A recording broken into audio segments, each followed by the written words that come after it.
भक्ति होती नहीं है। भक्ति पाना पड़ता है, उस हद तक जाना पड़ता है। वो कहते हैं ना, भगवान तो हमें कब के दर्शन देना चाहते हैं, लेकिन हमारी आंखें उनके दर्शन करने के लायक नहीं। वो उनकी कृपा तो 24 घंटे बरसती रहती है रघुनाथ जी की, पर हम उस कृपा को ग्रहण नहीं कर पाते हैं, उसे अपना नहीं पाते हैं, उस लायक नहीं है हम। वरना वो तो अकारण ही कृपालु है, बिना कारण ही दया करने वाले हैं, दया निधि है। जय श्री राम भक्तजनों।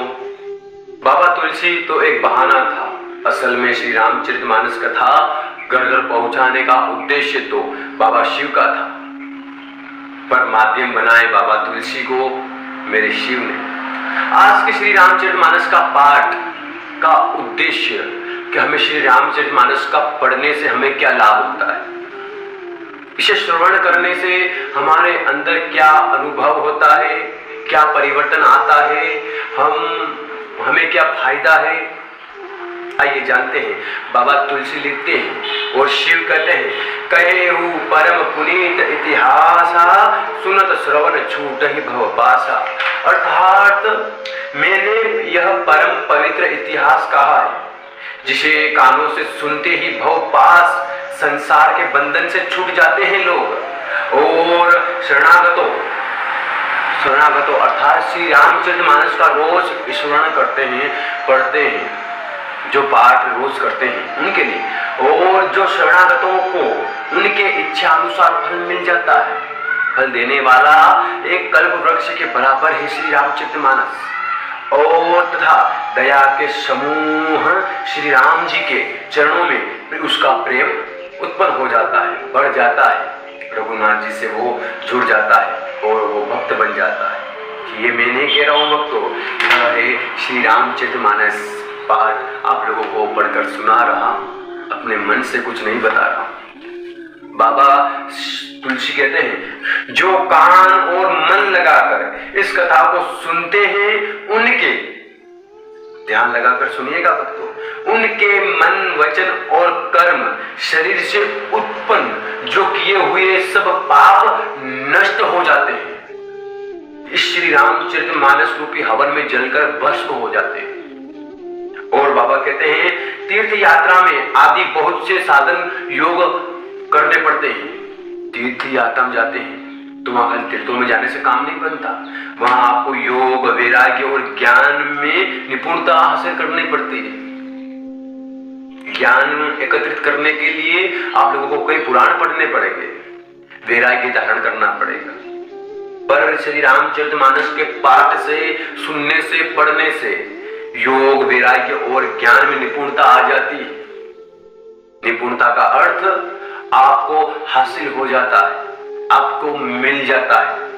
और नाना कर्म धर्म व्रत दाना, अर्थात अनेकों प्रकार के कर्म, जो काम आप कर रहे हैं, चाहे आपकी पर्सनल मैटर हो या आपका कोई काम रुकावट हो रहा है, आपको बहुत मुश्किल लग रहा है, चाहे आपका बिजनेस हो या व्यापार हो, कुछ भी हो, आपको लगता है कि मुश्किल है, यह अगर श्री रामचरितमानस का पाठ, एक पाठ रोज कीजिएगा और फिर देखिएगा आपका काम आपको मुश्किल लगता है या आसान, तो अनेकों प्रकार के कर्म में और धर्म, व्रत और दान में आप करने लग जाएंगे। और अनेकों संयम का अर्थ दम, जप, तप और यज्ञ प्राणियों में पर आपकी दया बढ़ जाएगी।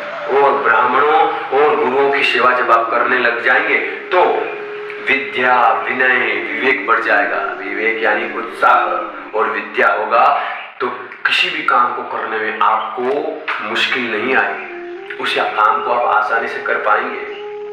और विनय होगा तो हर इंसान आपसे जुड़ना चाहेंगे, ना कि आपको उनसे जुड़ना पड़ेगा। बात समझ में आ रही है? आगे कहते हैं बाबा, जहां लगी साधन भेद बखानी, सब कर फल हरि भगति भवानी। अर्थात जहां तक वेदों ने साधन बतलाए हैं, हे भवानी, उन सब का फल श्री हरि की भक्ति ही है। किंतु श्रुतियों में गाई हुई वह श्री रघुनाथ जी की भक्ति श्री राम जी की कृपा से ही किसी एक विरले ने पाई है, सबको नहीं मिलती। क्योंकि सब उस योग्य नहीं बनते। श्री रघुनाथ जी के भक्त बनने के लिए उस योग्य, उस लेवल तक उठना पड़ता है, अर्थात किसी के प्रति वैर भावना होना, दया हृदय में होनी। किसी का अच्छा नहीं कर रहे हैं तो किसी का बुरा भी मत करो, किसी की तारीफ नहीं कर रहे हैं तो किसी की बुराई भी मत कीजिए। सरल हृदय, एकदम सरल आसान इस तरह बन जाइए कि छोटा बच्चा भी आपको समझ जाए। जिस दिन ऐसे बन गए उस दिन रघुनाथ जी की कृपा हो गई, समझ लीजिए। अपने आप को वो श्री राम जी महाराज साधु के सम्मान बना देंगे। और कहते हैं जहां लगी साधन भेद बखानी, सब कर फल हर भगति पवान।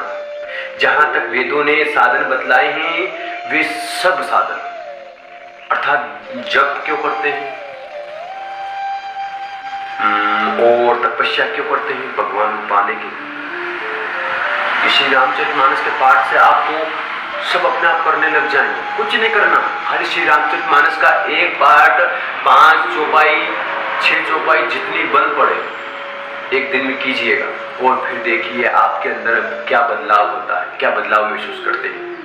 बाबा कहते हैं मुनि दुर्लभ हरि भगति नर पावहि बिनहि प्रयास, जे यह कथा निरंतर सुनहि मानि विश्वास।